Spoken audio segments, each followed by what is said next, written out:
এখানে ফায়ার সার্ভিসের নতুন ভবন হচ্ছে। কাপাসিয়া উপজেলা ফায়ার সার্ভিসের অফিস। সাধারণত ফায়ার সার্ভিসের কার্যালয়গুলো শহর কিংবা উপজেলা সদরের বাইরেই থাকে। যে কোনো জায়গায় গেলে দেখা যায় শহরের বাইরে নির্জন বা শহরের শুরুতে, শহরের শেষ প্রান্তে, রাস্তার ধারে ফায়ার সার্ভিসের অফিসগুলো থাকে। এখানেও তেমনই হচ্ছে। এখানকার আগে কোথায় ছিল এই কাপাসিয়ার অফিসটা সেটা আমার জানা নাই, আসলে ছিল কিনা কোথাও। একটা নদীর উপরে সেতুর সংযোগ সড়ক, কাপাসিয়ার শীতলক্ষা সেতু। ফকির মজনু শাহ সেতু হচ্ছে আনুষ্ঠানিক নাম।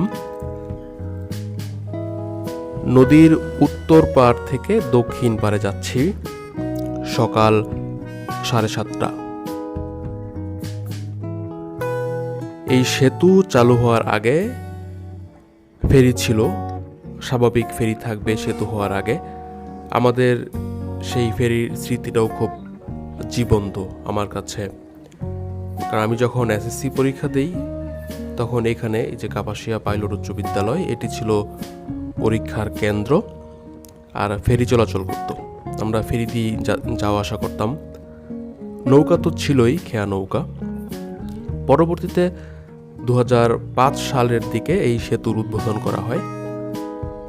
এর মাধ্যমে যেটা হয়েছে, কাপাসিয়ার যেই ভৌগোলিকভাবে যেই দ্বিধাবিভক্তি, দুই অংশে আলাদা হয়ে থাকা উত্তর পাড় দক্ষিণ পাড়, সেই যোগাযোগ ব্যবস্থার বৈপ্লবিক পরিবর্তন হয়।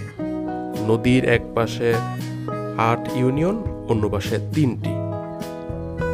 যেই পাশে যাচ্ছি এখন সেখানে কাপাসিয়া থানার হেডকোয়ার্টার, কাপাসিয়া উপজেলা সদর, এবং এই পাশে 3টি ইউনিয়ন। আর বিপরীত পাশে যেই পাশ থেকে আসলাম ওইখানে 8 ইউনিয়ন অবস্থিত। কাপাসিয়ায় জন্মগ্রহণ করেছিলেন বাংলাদেশের প্রথম প্রধানমন্ত্রী। ওনার স্মরণে সামনেই একটি ভাস্কর্য রয়েছে, তাজউদ্দিন আহমেদ চত্বর নামে এটি পরিচিত। তাজউদ্দিন আহমদের স্মরণে এই চত্বরটি। এটি মূলত কাপাসিয়া বাজার কিংবা কাপাসিয়া উপজেলা সদরের সাথে রাজেন্দ্রপুর কিংবা ঢাকাগামী রাস্তার বাইপাস সড়ক। পেছনে যে রাস্তাটি, অর্থাৎ আমি একদিক থেকে গিয়েছি, আর বাম পাশে যে রাস্তাটি এসেছে এটি এসেছে উপজেলা সদর কিংবা কাপাসিয়া বাজার থেকে। এই যে লকডাউন লেখা যে অংশটা, এটি হচ্ছে পশ্চিম দিক, সামনে গিয়েছে রাজেন্দ্রপুর। এখান থেকে 19 কিলোমিটার পশ্চিমে গেলে রাজেন্দ্রপুর, যেখানে ঢাকা ময়মনসিংহ মহাসড়ক। 15 কিলোমিটার গেলে রাজেন্দ্রপুর বাজার কিংবা সেনানিবাস। আরও 4 কিলোমিটার গেলে রাজেন্দ্রপুর চৌরাস্তা বলে মহাসড়কের অংশ, সেখানে আমরা যাব, সিএনজি যোগে যাব। রাজেন্দ্রপুরে চলে এসেছি। এখন এই যে এই দিকটা হচ্ছে পূর্ব, আমি এদিক থেকে এসেছি। এই সিএনজিগুলা বিভিন্ন রুটে চলাচল করে, কাপাসিয়া, কিশোরগঞ্জ, তারপর চরসিন্দুর, বিভিন্ন সড়কে, রানীগঞ্জ। কাপাসিয়া থেকে এখানে আসতে সিএনজিতে আমার ভাড়া লেগেছে 70 টাকা। সাধারণ স্বাভাবিক ভাড়া 50 টাকা। বাস যখন চলাচল করে বাসের ভাড়া 35 টাকা। কিন্তু যেহেতু লকডাউন সময় এটা, এজন্য 70 টাকা, 80 টাকা, 60 টাকা, এক এক সময় এক এক ভাড়া থাকে আসা যাওয়ার সময়। এখান থেকে সাধারণত আমি মাস্ক কিনে নিই, এই মোড়েই দোকানটা পাই। গাজীপুর চৌরাস্তা, জয়দেবপুরের দিকে অ্যাভেলেবেল মাস্ক বিক্রি করে 4টা 10 টাকা করে, এখানে আবার 3টা 10 টাকা।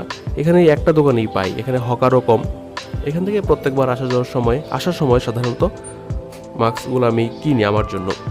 ও বিস্ময় করে দেখছিল যে আমি কি করছি, আমার ভিডিওর উদ্দেশ্য কি। ওকে নিয়ে একটা সাক্ষাৎকার থাকলে ভালো হতো, কিন্তু অফিসে যাচ্ছি, আসলে অত সময় ছিল না। এখন রাস্তাটি ক্রস করব, এই পূর্ব থেকে পশ্চিম পাশে যাব। বিশাল ব্যস্ততম একটি মহাসড়ক, একটু দেখে আমাকে অতিক্রম করতে হবে। সাধারণত আমি এখানে একটু ধীরে ধীরে দেখে শুনে বুঝে তারপর রাস্তা ক্রস করি। এক পাশ শেষ করলাম, 4 লেনের মহাসড়ক, এখন আরেক পাশ বাকি। এই ফ্লাইওভারটি এখনো চালু হয়নি, এটি খুব দ্রুত চালু হওয়া উচিত। ওভারব্রিজের এই পাশটা হচ্ছে দক্ষিণ, এই দিকে 12 কিলোমিটার গেলে গাজীপুর চৌরাস্তা, এবং এই দিকটা হচ্ছে উত্তর, এই পথে 16 কিলোমিটার গেলে মাওনা চৌরাস্তা এলাকা। মাওনাটি প্রশাসনিকভাবে শ্রীপুর পৌরসভার অন্তর্গত। আমার এখনকার গন্তব্য হচ্ছে 8 কিলোমিটার উত্তরের বাঘের বাজার বাস স্ট্যান্ড, অর্থাৎ 16 কিলোমিটার গেলে মাওনা, তার অর্ধেকটা পথ 8 কিলোমিটার গেলে বাঘের বাজার, যেখানে রয়েছে সাফারি পার্ক।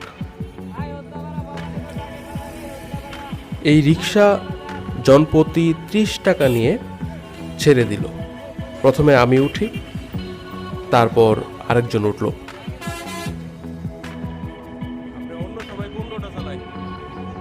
এখন যেই পথে যাচ্ছি, উত্তর দিকে যাচ্ছি, একটু সামনে গেলেই পড়বে গাজীপুর ব্যাটালিয়ন 63 বিজিবি।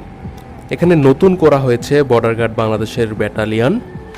এটি সীমান্ত জনপদ নয়, বাংলাদেশের মধ্যাঞ্চল, তারপরেও কেন বর্ডার গার্ডের ব্যাটালিয়ন? এটার উদ্দেশ্য হতে পারে, যেহেতু বর্ডার গার্ডের কাজ শুধুমাত্রই সীমান্তের নিরাপত্তা না, স্বরাষ্ট্র মন্ত্রণালয়ের নির্দেশনায় যে কোনো কাজ, যেখানে পুলিশ প্রশাসনকে সহায়তা করতে হয়, সিভিল প্রশাসনকে, সেই কাজগুলোও করে থাকে বর্ডার গার্ড।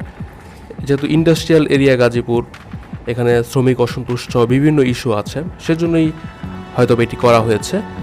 আর আরেকটি উদ্দেশ্য থাকতে পারে, এখান থেকে ময়মনসিংহ বা যে বর্ডার অঞ্চল আছে, হালুয়াঘাট, শেরপুর, ওইখানকার যে ব্যাটালিয়নগুলো আছে সেগুলোর একটা ব্যাকআপ হিসেবে থাকতে পারে গাজীপুরের এই ব্যাটালিয়নটি। সামনে হাতের বাঁ পাশে সেই ব্যাটালিয়নের সাইনবোর্ড বা ওদের অফিসটা দেখা যাবে। তারপরে আরেকটু সামনে গেলে পড়বে এয়ারফোর্সের একটি কার্যালয়, কোনো প্রশিক্ষণ সেন্টার হতে পারে সেটি, বাংলাদেশ বিমান বাহিনীর। ভাওয়াল শালগজারি অরণ্যের মধ্য দিয়ে যে রাস্তা, 4 লেনের রাস্তা, এটি 6-7 বছর আগেও ছিল 2 লেনের সড়ক, পরে বড় করা হয়েছে, প্রশস্ত করা হয়েছে। এবং এই প্রশস্তকরণের মধ্য দিয়ে এই অঞ্চলের যেই যোগাযোগ ব্যবস্থা, এখানকার সব কিছু কিন্তু আগের চেয়ে অনেক বেশি বদলে গিয়েছে। রাস্তাঘাট, স্পেশালি ময়মনসিংহ টু জয়দেবপুর পর্যন্ত গাজীপুর চৌরাস্তা, যেটা এই অংশটা আসলে পুরোপুরি বদলে গিয়েছে যোগাযোগ ব্যবস্থার সব কিছু। কিন্তু গাজীপুর চৌরাস্তার দক্ষিণ পাশ, অর্থাৎ গাজীপুর থেকে টঙ্গী হয়ে ঢাকা, সেটি কিন্তু এখনও আগের মতোই আছে। সেখানেও নতুন অবকাঠামো নির্মাণ চলছে, ফ্লাইওভার চলছে, তখন হয়তো পুরোপুরি পরিবর্তনটা আসবে। 80-র দশকেও এখানে কিন্তু ইট সোলিংয়ের রাস্তা ছিল। 1980-81 সালের দিকে সেই ইট সোলিং রাস্তার উদ্বোধন করা হয়। এই পরিবর্তন, এই যে 20-30 বছরের মেগা আমূল পরিবর্তন হয়েছে। ইট সোলিংয়ের আগে তো মাটির রাস্তা ছিল, ছোট মাটির রাস্তা ছিল, অর্থাৎ জঙ্গল কেটে এখানে এক সোজা রাস্তা করা হয়েছে ত্রিশাল পর্যন্ত। ত্রিশাল থেকে ময়মনসিংহে আগেই রাস্তা ছিল বড় মাটির রাস্তা বা ইট সোলিং, কিন্তু ত্রিশাল টু এই গাজীপুরের অংশটা এইভাবে, এই জনপদে এইভাবে রাস্তা ছিল না, বন ছিল।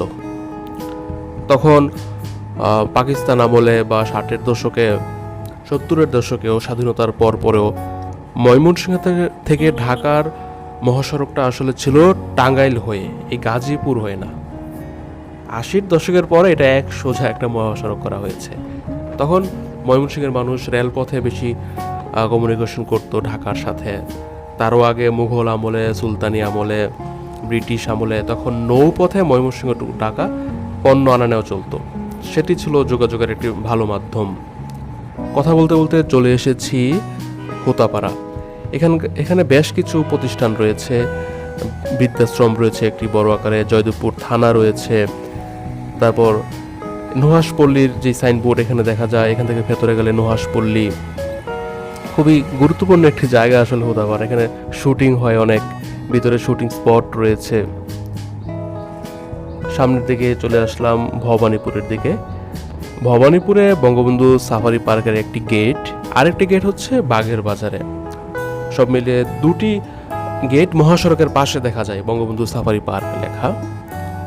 ভবানীপুর হচ্ছে ভাওয়ালগড় ইউনিয়নের অন্তর্গত। ভাওয়ালগড় কিন্তু চমৎকার একটি নাম একটি ইউনিয়নের জন্য। আগে এই অঞ্চলটি ছিল গাজীপুরের এই অংশের মির্জাপুর ইউনিয়নের অন্তর্গত। মির্জাপুর পরবর্তীতে ভেঙে পিরুজালি, মির্জাপুর, ভাওয়ালগড় ইত্যাদি 3টি অংশে বিভক্ত হয়েছে। পিরুজালিতে নুহাশপল্লী অবস্থিত।